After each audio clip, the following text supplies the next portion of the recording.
Ranking Kevin Costner's westerns might seem easy, but there's more to it than you think.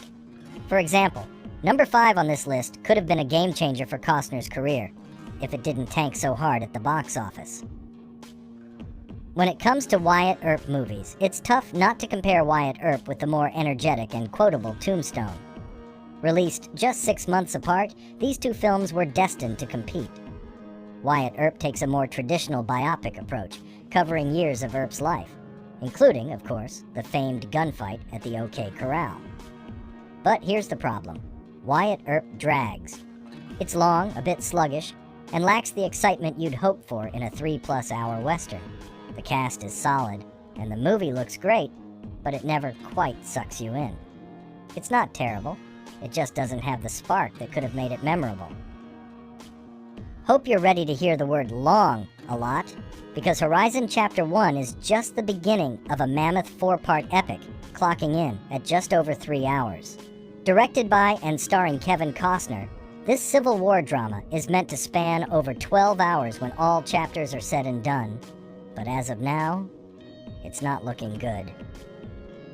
Chapter 1 flopped at the box office, barely pulling in $1 million on its opening weekend, and Chapter 2 is already delayed after a rough reception at Venice.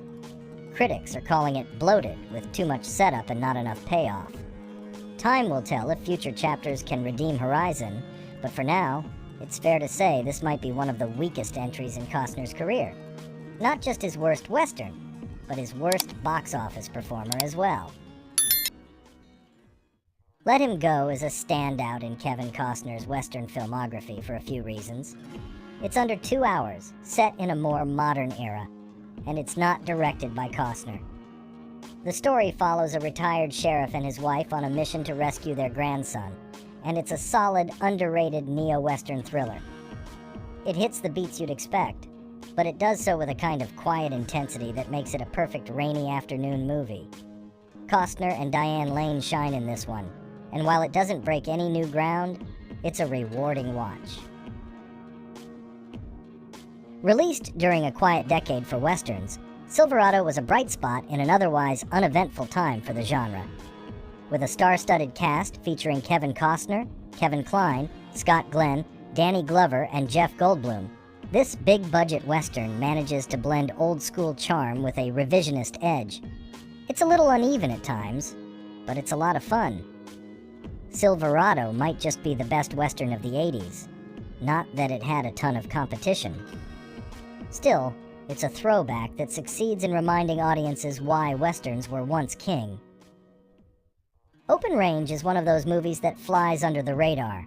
Directed by Kevin Costner, it's the only film he's directed that doesn't clock in at around 3 hours, but that doesn't make it any less epic.